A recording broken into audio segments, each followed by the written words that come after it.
Olá, estamos iniciando o programa Realidades, Direitos Humanos e Cidadania, o seu espaço privilegiado de críticas e debates sobre grandes temas sociais. Hoje a gente conversa sobre a questão do audiovisual e a Lei Aldir Blanc. E para isso nós convidamos aqui a Carla Francini, que é produtora, documentarista e também teve uma experiência grande na área de gestão do audiovisual em Pernambuco. Bem-vinda, Carla, ao nosso programa Realidades. Obrigada, Marcelo. Eu gostaria de iniciar perguntando para você o que é essa lei, né, Aldir Blanc, que leva esse nome desse músico importante, né, brasileiro. O que é essa lei? O que ela representa, essa discussão atual sobre isso? A lei Aldir Blanc foi proposta, né, inicialmente pela deputada Benedita da Silva, e depois com a conjunção de vários PLs que estavam tramitando no Congresso, já apontando para uma lei que desse um socorro emergencial, tal qual aquele socorro que teve dos R$ 600 para a população como um todo, mas para o setor cultural. Por quê? Porque o setor cultural era um dos que primeiro parou, né? A questão de eventos, salas de cinema, tudo, e certamente vai ser um dos últimos a voltar, por conta da capacidade que tem de aglutinar pessoas, de reunir, né, para as atividades artísticas. E tem uma coisa muito interessante nessa lei, que a gente pode citar, é que esse valor que está sendo disponibilizado de 3 bilhões, na série histórica, é o maior valor aportado na cultura no Brasil de uma só vez. E isso é uma coisa, claro, para englobar todo o setor cultural do país, e isso aí a gente envolve várias cadeias produtivas, né? Assim, eu faço parte da cadeia produtiva do audiovisual, mas eu sei como funcionam as outras, já transitei pela cadeia produtiva da música, é uma coisa imensa, né? Você tem desde os carregadores, hold, tudo, até o cantor, os produtores e todo o pessoal, assim, é uma cadeia imensa, né, que se envolve de técnicos e artistas, como também a do audiovisual, acho que são as mais extensas, né? Mas a ideia é que a gente abarque a ideia que os deputados tiveram, que inclusive a gente teve uma relatoria primorosa e uma condução muito bacana, que eu acho sempre bom a gente ressaltar, da deputada Jandira Fegali, que ela conseguiu trazer todos esses projetos, aglutinar num só e fazer uma lei que terminou sendo aprovada por unanimidade no Congresso Nacional, inclusive com o PSL, que geralmente se diz contra a cultura, né? Geralmente joga do outro lado, e menos com o Novo. Esse partido realmente votou contra, mas os demais partidos todos fecharam em bloco, né, através de votação, inclusive através dos seus líderes, não foi de votação nominal, para a aprovação dessa lei. Então, a lei realmente é um marco histórico dentro do Brasil, e ela vem num sentido muito importante, porque a gente tem muitas pessoas da área de cultura que têm outra condição, muita gente vive assim ainda na informalidade, não tem como ter empréstimos, outras coisas que outras cadeias geralmente mais solidificadas, a nível, eu nem falo que não é solidificada a nível de existir e de ser uma cadeia super importante e economicamente importantíssima, mas a nível de estruturação, como é que se diz? Burocrática mesmo, né? De atender a todos os pré-requisitos, de empresas constituídas, tudo. Muitos grupos eles vivem na informalidade. E essa lei ela tem uma característica muito boa, que ela considera esses grupos da informalidade. Por exemplo, um grupo como o Seresta de Olinda, mesmo que não tenha um CNPJ, mas é uma atividade que ocorre, que todo mundo sabe que toda sexta-feira eles estão lá. Então, esse grupo de Seresta ele pode ser beneficiado, independente de ter ou não CNPJ. Eu estou citando, eu nem sei se eles têm ou não CNPJ, talvez até tenham, mas, por exemplo, um cineclube, que se reúne, que prove que se reúne com periodicidade regular, tudo, que tem as suas atividades sido interrompidas por conta da pandemia, também podem ser beneficiados. Então, ela é uma lei muito abrangente, né? Ela vai desde aquele cara que toca violão num barzinho até o cineasta mais conceituado, que, por exemplo, vai poder ter a sua empresa sendo beneficiada. dentro do inciso 2, que é um inciso que a gente conseguiu colocar, inclusive em articulação com a Frente Parlamentar do Audiovisual, para que entrassem empresas produtoras e estúdios cinematográficos também nesse bojo dos espaços culturais que são atendidos pela lei. E como é que o governo central, né, vê essa lei, esse aporte, né? Porque já teve a questão da dificuldade em relação ao auxílio emergencial, que inicialmente o governo tinha proposto, né, depois de muita luta, R$ 200, depois foi para 600 por cada Câmara. E como é que vê nessa situação também de pandemia, né? E também o contexto anterior, que de alteração muito grande do Ministério da Cultura, já vem antes da pandemia. Como é que você vê essa relação do governo central com essas propostas? Olha, eu acho que foi uma coisa que aconteceu independente da vontade do governo nacional. Foi um movimento muito grande do parlamento, envolvendo deputados e senadores de todos os partidos, como eu falei. Eu acho que eles protelaram quanto puderam a lei, assim, para homologar, depois para fazer os trâmites burocráticos que tem que fazer para o dinheiro chegar. A gente tem uma expectativa que chegue agora, sexta-feira, dia 14, não, dia 15, 14, que se chegue nessa sexta-feira esse dinheiro aos municípios e estados. Pela primeira vez no país, vai chegar dinheiro em todos os municípios do estado. Todos e todos os estados.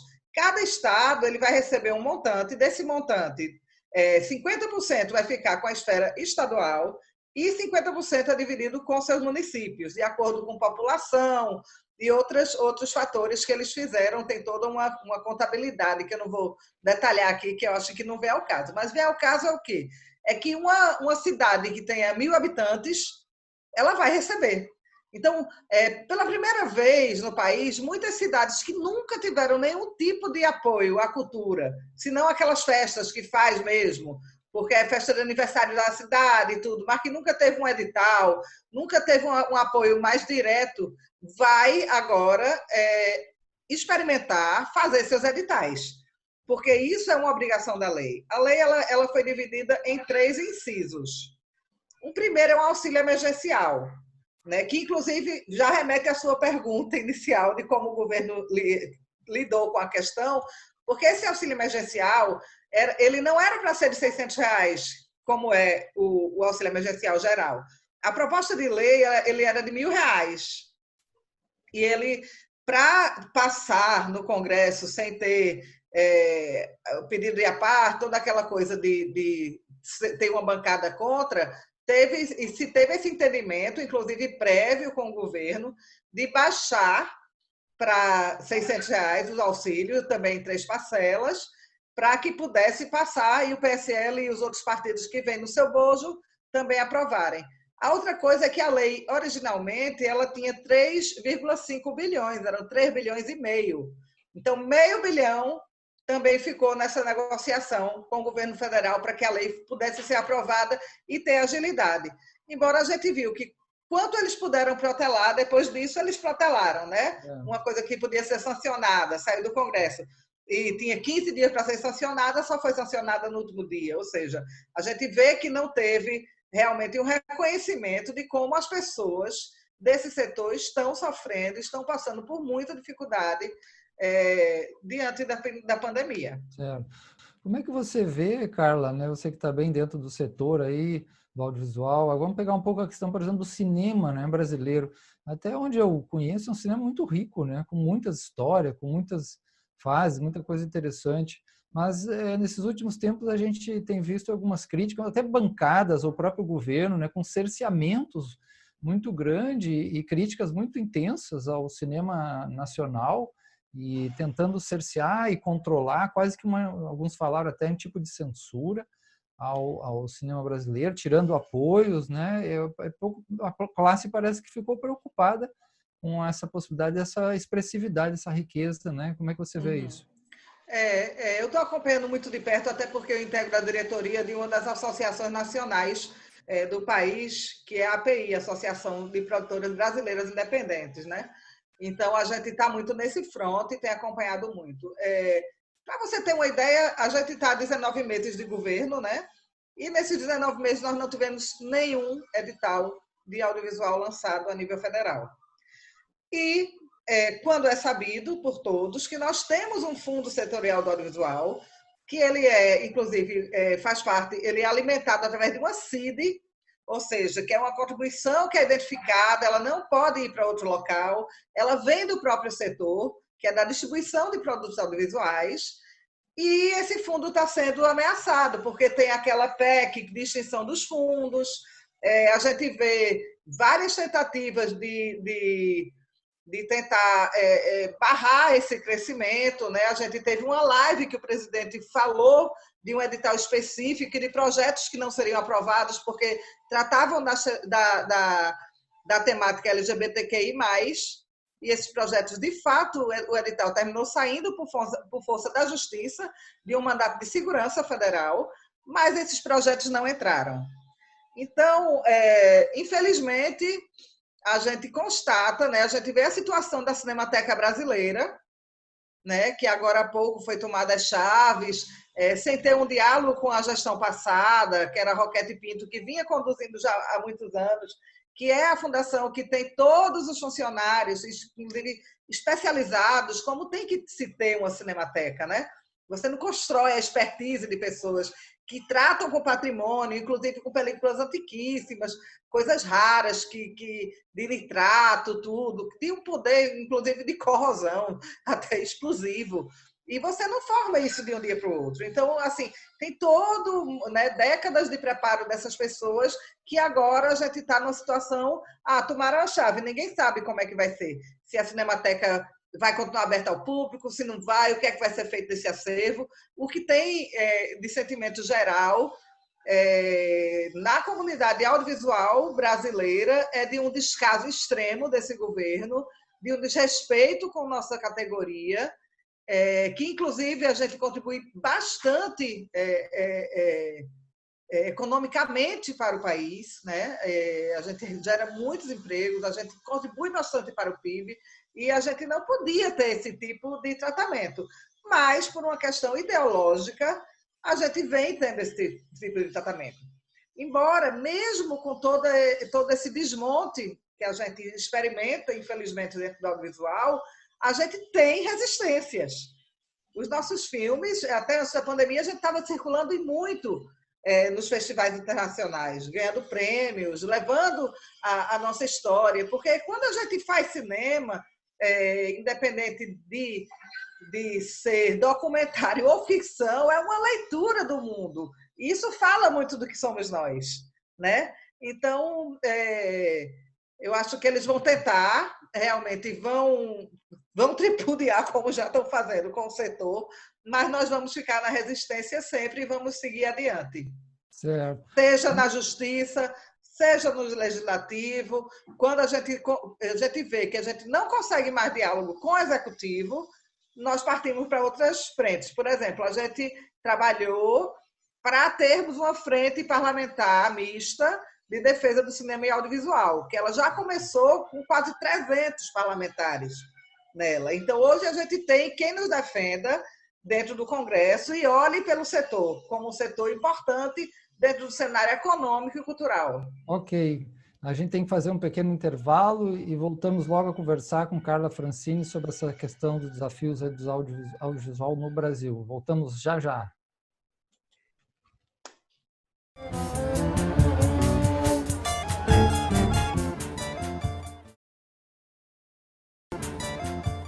Estamos de volta com o programa Realidades, conversando hoje com Carla Francini, que ela é produtora, trabalha aí com uma experiência já grande no audiovisual brasileiro. E Carla falava sobre os desafios de fazer o audiovisual no Brasil no atual contexto, né? Vamos passar a palavra para ela também, se ela quiser falar um pouco sobre a experiência que ela teve aí na gestão do Estado, né? Ou continuar essa dimensão dos desafios presentes para fazer o audiovisual no nosso país, né? E a valorização desse trabalhador, desse trabalho, né?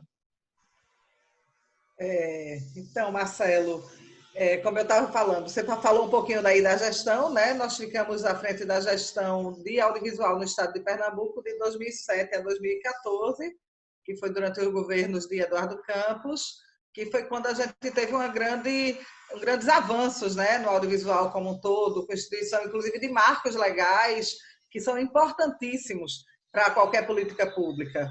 Eu não acredito em nenhuma boa intenção de gestor quando você não institui marcos legais e não faz investimentos na área da cultura. Então, eu só acredito em política pública com investimento e com marcos legais. Então, eu acho que a gente cumpriu bem esse papel e tenho o maior orgulho de dizer que não fiz absolutamente nada sozinha, nem eu, nem o governador, nem os secretários que tiveram à época. A gente fez tudo numa sintonia muito grande com o setor mesmo, com a base do audiovisual no Estado. Então, a gente discutia tudo, a lei foi gestada junto com um GT que se tirou, com várias pessoas do Estado, de todo o setor, né? Desde cineclubistas até os longa-metragistas, que a gente tem uma cadeia grande aí. E eu acho que isso trouxe para mim uma bagagem muito grande de aprendizado, não só no setor audiovisual, mas também para a minha vida, né? Para a pessoa estar sabendo lidar nessa questão da política, porque tudo é política, no final das contas, né? Mas, voltando agora para a lei do Aldir Blanc, né? Eu queria trazer para você que a gente fez essa semana, a gente lançou uma carta do setor audiovisual. Ela foi escrita por pessoas da API, que eu já falei, né, a entidade que eu participo, e da CONE, que também é uma entidade que eu também fundei, que é a Conexão Audiovisual Centro-Oeste, Norte e Nordeste, que a gente surgiu basicamente para defender uma cota legal que a gente tem de que 30% dos recursos do audiovisual brasileiros sejam destinados para estados dessas regiões, Centro-Oeste, Norte e Nordeste, por conta de uma coisa que a gente sabe que tem em todas as linguagens, né? Que é a centralização de recursos no eixo Rio-São Paulo. Então, a gente conseguiu, isso já desde 2011, aprovar essa lei, que prevê essa cota de 30%, e a gente fundou essa entidade basicamente para resguardar esse espaço, essa conquista nossa, e para a gente crescer enquanto coletivo nessas 3 regiões, né, para esse enfrentamento. Mas sim, então fizemos uma carta, né, em conjunto essas 2 entidades, e essa carta foi subscrita por 53 outras entidades, e ela está circulando. Ela já foi entregue para a Úrsula, que é a presidente do Fórum Nacional dos Secretários de Cultura, e a gente está num movimento de divulgar ela com todas as pessoas do audiovisual, independente de estarem ou não em entidades, para que elas possam, de fato, chegar nos prefeitos, nos secretários, gestores de cultura do Oiapoque ao Chuí. Né? A gente acredita que essa nossa interlocução é muito importante com a gestão nesse momento, porque essa lei ela tem que ser entendida não como um fomento normal ao audiovisual, porque essas políticas de fomento, a gente tem que batalhar para que elas sejam mantidas, que os editais que estão parados, como a gente tem, por exemplo, aqui na cidade do Recife, que eles sejam retomados o quanto antes, para que saiam esses resultados, e no ano que vem, num período pós-pandemia, a gente possa estar executando esses projetos, mas essa lei Aldir Blanc, ela vem no sentido de ser um socorro emergencial para toda a cadeia produtiva da cultura. No caso do audiovisual, que nos concerne, nós fizemos um exercício de propor algumas coisas que possam ser executadas agora, durante a pandemia, para que a gente realmente possa receber esse dinheiro e ter serviços ou aquisição de obras pré-existentes. Então, a gente fez uma série de sugestões, tanto para o inciso 1, né? O inciso 1 é aquele da renda emergencial pessoa física. Então, a gente colocou algumas questões que a gente achava importante trazer, principalmente em relação aos nossos técnicos do setor, né? Que esse inciso 1 ele agrega tanto pessoas físicas como MEIs. Né? Então, a gente traz algumas considerações. No inciso 2, né, que é o atendimento aos espaços culturais, como eu já citei antes, a gente conseguiu inserir empresas produtoras e estúdios cinematográficos dentro dessa compreensão de espaços culturais. Então, a gente já está resguardado por lei, mas a gente pede que o entendimento que as empresas dos nossos técnicos, que não têm quinais, o objeto mesmo da empresa, como um objeto cultural, como as nossas de empresa produtora, que eles possam ser aferidos por nós, empresas produtoras, com contratos pré-existentes, notas fiscais emitidas, que comprovem que essas pessoas estão, porque diz que tem que estar há 2 anos, né? A lei tem essa prerrogativa, que você esteja há 2 anos em atuação no mercado. Então, claro, a gente vai ter eletricistas, que tem as empresas deles com KNAI de eletricista, o técnico de som, que a empresa nem sempre vai ser sonorização de espetáculo, às vezes pode ser outro tipo de sonorização. A pessoal de cenotécnica, que alguns chegam a ter coisa ligada à construção civil nos seus KNAIs. Então, a gente pede que os gestores tenham essa sensibilidade com esse pessoal, porque, na verdade, talvez quem esteja mais precisando desse auxílio, né, que está aí posto. E fora isso, a gente... Desculpa. Nós falamos antes da questão também do cinema nacional e do audiovisual nacional. Como é que você vê a questão também mais local? Você teve essa experiência na gestão local. Que tipo de ações seria interessante, ou de dimensões políticas dentro regional? Eu penso aqui muito, né, na riqueza também do cinema e do audiovisual pernambucano. A gente tem uma política bem estruturada, né, dentro do audiovisual, com esses marcos legais, como eu falei. A gente tem tido uma interlocução boa, interessante com o governo, que está sempre atento. A gente está, através das entidades locais, que é a BDAPS, que teve sua diretoria renovada agora há pouco, através de coletivos como Mulheres do Audiovisual de Pernambuco, do coletivo Negritude, de profissionais negros de Pernambuco, e outros também, como representações, né? O Conselho, por exemplo, ele tem representações da Bravi, que é uma entidade nacional, tem representações da ABCA, que é a Associação de Cinema de Animação, e também das regiões, da macro-regiões, né? Ela tem uma interlocução também com Sertão, Mata e Agreste.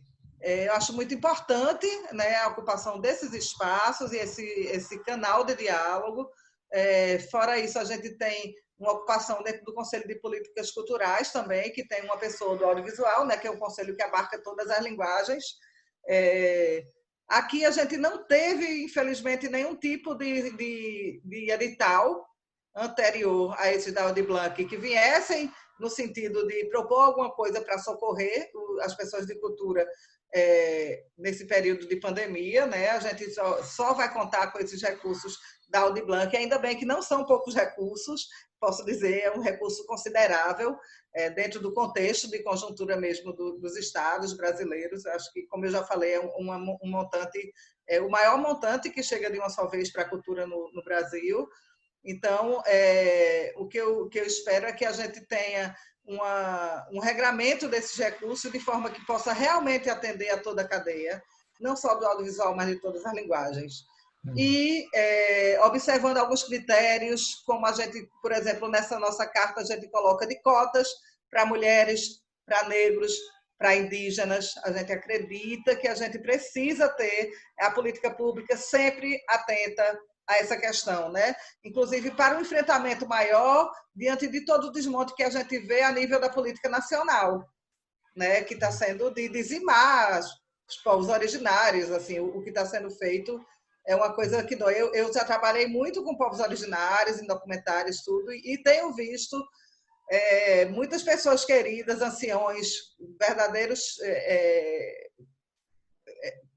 que carregam toda uma ancestralidade e toda uma sabedoria serem mortos pela Covid. Isso é uma coisa que dói muito e que eu acho que a gente tem que enfrentar, e, inclusive empoderando esses jovens dos povos originários, das comunidades periféricas, os LGBTQI+, para que eles possam ter voz e ter esse enfrentamento que é necessário perante o neofascismo que está instalado. Nesse sentido, Carla, temos menos de 2 minutos, só um fechamento que você possa fazer. Você falou agora de um ponto importante que toca aí nos direitos humanos, né?